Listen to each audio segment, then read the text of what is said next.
Assalamualaikum warahmatullahi wabarakatuh. Salam petani milenial, jumpa kembali bersama saya dalam channel Petani Milenial Bungo. Apabila sahabat tani tentunya mengawali kesempatan ini seperti biasanya, saya tidak lupa-lupanya mendoakan kepada saudaraku para sedulur tani di seluruh Nusantara di mana saja berada. Semoga kita semua selalu diberikan kesehatan serta rezeki yang melimpah. Amin ya rabbal alamin. Baiklah sahabat taniku semuanya, pada hari ini tepatnya pada hari Sabtu tanggal 9 Desember tahun 2023, yaitu cabai merah keriting saya sudah memasuki usia 99 hari atau sudah masuk panen yang ke-6 kalinya.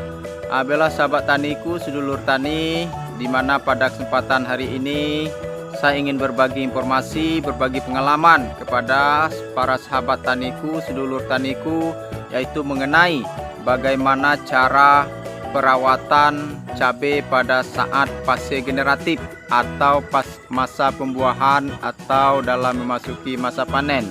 Tentunya sahabat taniku semuanya telah mengetahui bahwasanya dalam hal perawatan cabai itu selain untuk melakukan pengendalian hama, penanggulangan penyakit, tentunya salah satu faktor yang penting itu adalah pemberian nutrisi kepada tanaman. Tentunya unsur-unsur hara yang dibutuhkan oleh tanaman dalam melakukan produktivitas. Baiklah, tentunya di kali ini saya akan membahas apa saja nutrisi yang saya berikan kepada tanaman dalam fase pembuahan ataupun dalam tahap masa panen. Tentunya bertujuan selain untuk meningkatkan kualitas buah, juga pemberian nutrisi pada masa panen ini adalah untuk merangsang pertumbuhan tunas-tunas baru, bunga baru, serta tentunya untuk menunjang pembuahan tahap kedua, yang mana tentunya kita juga telah mengetahui bahwasanya cabai merah keriting itu dalam fase generatifnya ada 2 tahap pembuahan. Yang pertama itu adalah pembuahan pertama. Ketika buah pertama telah habis, maka akan masuk kepada pembuahan yang kedua. Apa saja nutrisinya? Baik, kita ikuti terus channel ini. Namun sebelum lanjut, tentunya saya terus meminta kepada saudaraku seluruh taniku untuk menekan tombol subscribe, like, share pada channel Petani Milenial Bungo agar channel ini dapat terus maju dan berkembang, dan tentunya kita sesama petani dapat terus berbagi informasi seputar dunia pertanian, khususnya dalam hal perawatan cabai merah keriting. Baik sahabat tani, tentunya dalam hal pemberian nutrisi pada tanaman tentunya ada 2 cara. Yang pertama sekali adalah dengan cara pemberian dengan cara dikocor, atau pemberian melalui akar, atau dengan pupuk tabur, atau dengan pupuk kocor, atau yang disebut dengan istilah slow release. Jadi penyerapan unsur hara melalui akar terus diserap oleh akar sehingga diolah oleh tanaman.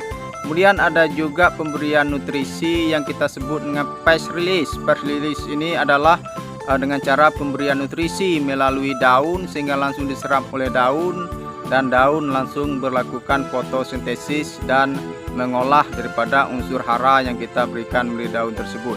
Nah, yang kita bahas kali ini adalah bagaimana pemberian nutrisi dengan cara penyepraian atau melalui daun dengan cara disemprot. Apa saja bahan yang saya gunakan?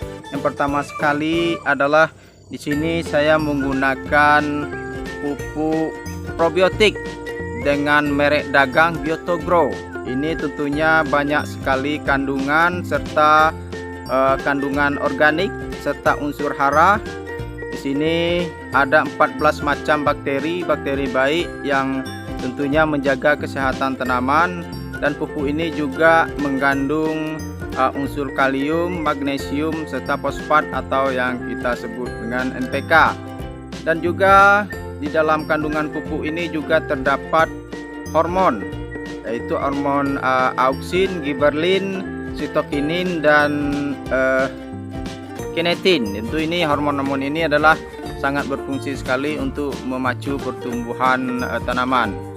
Tentunya untuk produk pupuk probiotik atau pupuk organik merek dagang Biotogrow ini saya pergunakan untuk merangsang pertumbuhan tunas-tunas baru, agar pada saat fase tanaman kita dalam masa panen agar muncul tunas-tunas baru, sehingga dengan munculnya tunas baru tersebut tanaman akan berbunga kembali dan memunculkan buah-buah baru yang kita sebut dengan buah kedua. Kemudian sahabat tani, yang saya gunakan di sini adalah seperti biasanya, ini saya pakai sejak awal, bahkan dalam tanaman mulai memasuki umur 30 hari. Ketika dia sudah masuk berbunga, saya tidak lupa memberikan pupuk, yaitu pupuk MKP, yaitu monokalium fosfat dengan kandungan unsur hara fosfat 52% dan kalium 34%.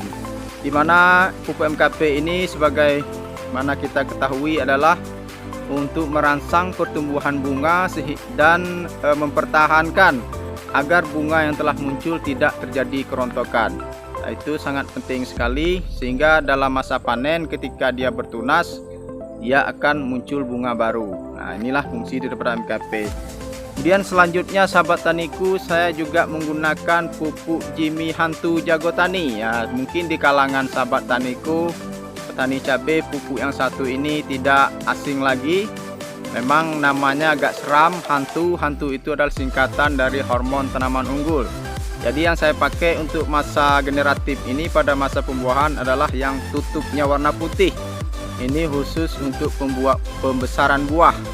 Jadi sahabat tani, untuk menambah bobot buah pada cabai kita. Ini juga banyak sekali kandungan unsur-unsur hara positifnya. Selain NPK, juga mengandung 17 asam amino. Ini sangat berperan penting sekali bagi pertumbuhan tanaman kita.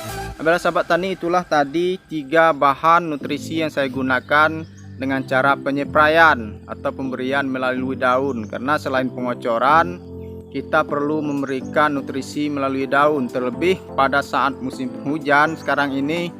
Untuk melakukan pemupukan secara itu tentu sangat tidak dimungkinkan, karena akan memicu pertumbuhan jamur karena kelembapan tanah yang terlalu berlebihan, sehingga tanaman kita akan mudah terserang jamur sehingga layu dan mati.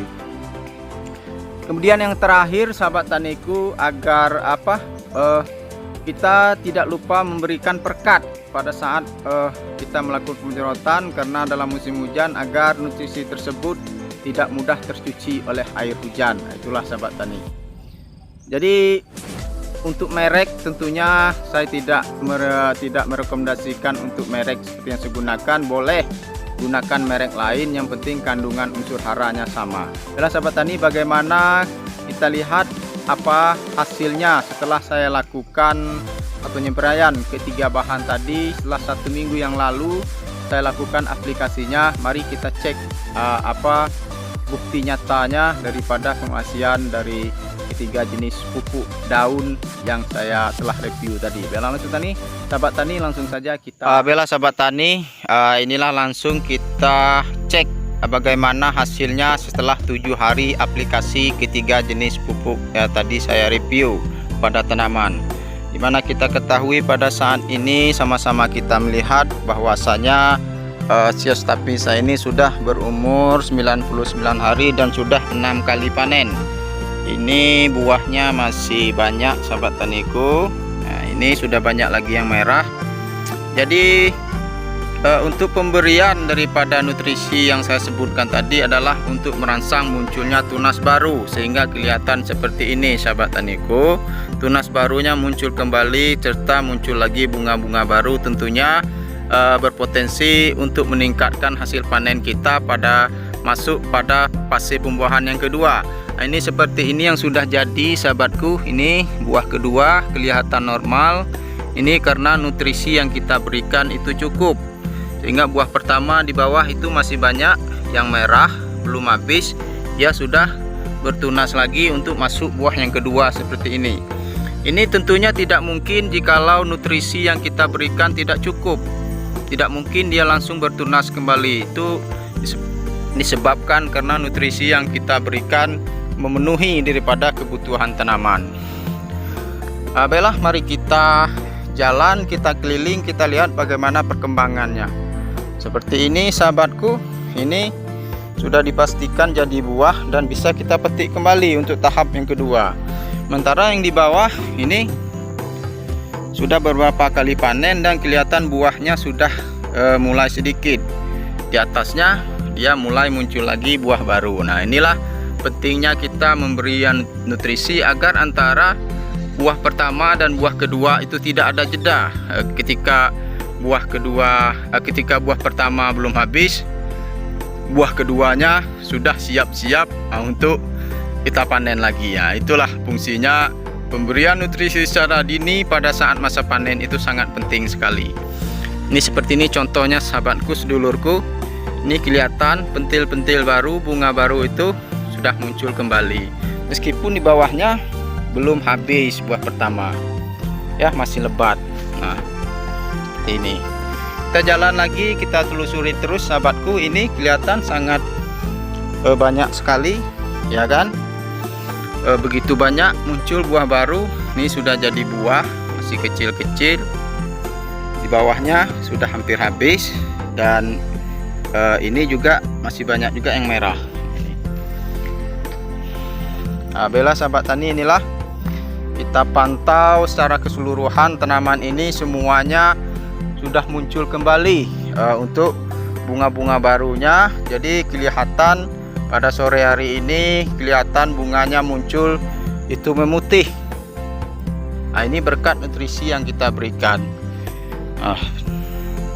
Seperti yang ini saudaraku, ini buah pertama ini sudah kelihatan sedikit, tapi di atas dia malah lebih banyak lagi dari yang pertama. Inilah fungsinya kita memberikan nutrisi yang cukup meskipun tanaman kita sudah masuk usia panen.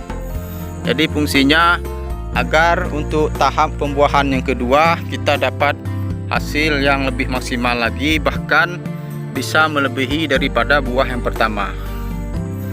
Jadi buah kedua itu kalau tidak kita berikan nutrisi yang cukup, buahnya dipastikan tidak akan normal seperti buah yang pertama. Akan tetapi jika kita memberikan nutrisi yang cukup, dia akan tumbuh normal sama seperti buah yang pertama. Nah, seperti ini contoh yang sudah jadi sahabatku. Ini sudah jadi. Di bawahnya ini tinggal sedikit lagi buah pertama, ini udah hampir habis. Nah, seperti ini sangat ramai sekali muncul buah-buah barunya. Nih di bawah ini sudah hampir habis. Kita jalan lagi, jadi merata semua pertumbuhan bunga putih barunya itu merata semua muncul dengan sehat ya. Jadi juga tidak ada yang rontok, insya Allah semuanya jadi. Nah, ini contohnya jadi semua sahabatku. Nah, kelihatan kan? Jadi untuk buah keduanya sepertinya akan lebih ramai daripada buah pertama. Tentunya juga selain buahnya ramai, kita menginginkan buah kedua itu pertumbuhannya juga normal, ukuran buahnya juga normal, tidak kerdil. Tentunya itu harus ditunjang dengan pemberian nutrisi yang cukup sesuai kebutuhan daripada tanaman. Tentunya pada masa pembuahan itu nutrisi yang paling penting adalah kalium, fosfat, dan ditambah unsur mikro seperti kalsium, boron, mangan, tembaga, dan zinc. Nah, itu sangat penting sekali pada masa pembuahan. Nah, ini kelihatan sangat sehat sekali untuk pucuk barunya, pembuahan keduanya. Mari kita lihat bagian ujung di sana. Kita jalan dari pinggir sini saja, kita lihat. Nah, ini normal sahabatku. Nah, ini buah pertama, yang di bawah ini buah pertama. Ini buah keduanya sudah mulai standby, sudah menunggu untuk berbuah kembali. Ini contohnya sahabat tani. Nah, jadi rata-rata semuanya seperti itu. Nah, mari kita lihat, kita telusuri. Ya, inilah contoh sahabatku buah kedua yang sudah jadi. Ini sudah jadi sahabatku, sudah positif, tapi bunganya masih tetap banyak. Lalu di bawahnya ini masih lumayan banyak ya. Nah, sampai ke atas. Jadi untuk pembuahannya tidak berhenti. Mari kita jalan lagi ke sana.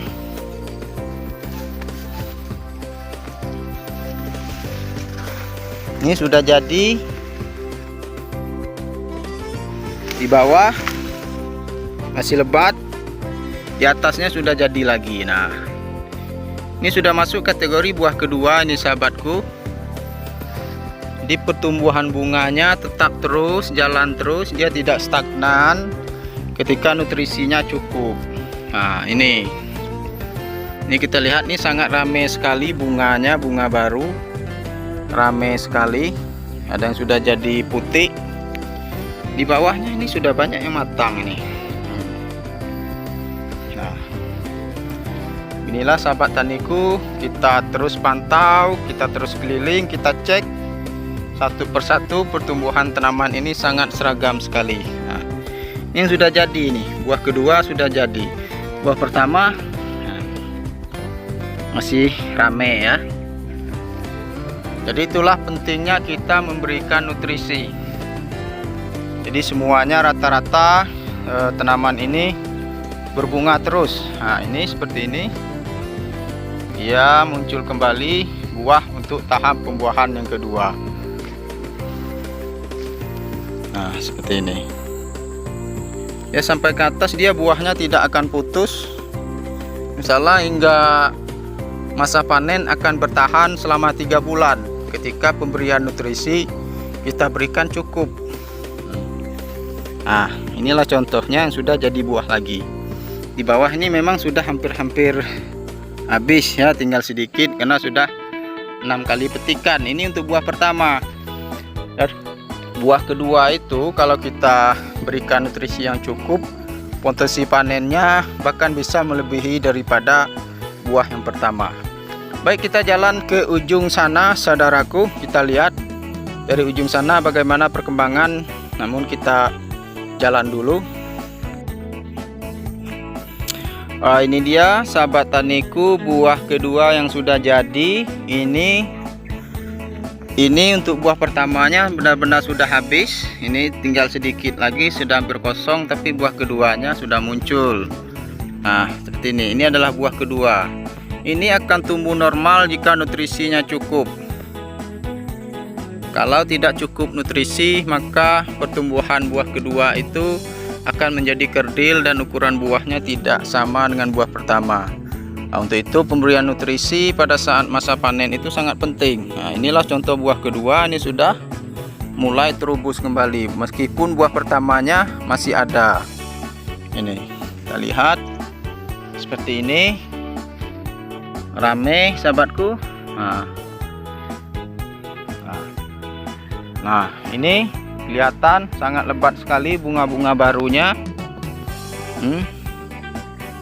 Nah, ini adalah calon-calon untuk bakal menjadi buah kedua. Buah pertamanya ini sudah tinggal sedikit lagi karena yang ini memang lebih dulu panen dari yang sebelah sana. Karena kemarin itu saya tidak serentak tanam. Ini lebih dulu. Ini yang sebelah sana agak telat sedikit karena kita kemarin dipengaruhi oleh faktor kemarau. Jadi banyak terjeda kita tanam. Nah, ini lebat sekali bunga barunya.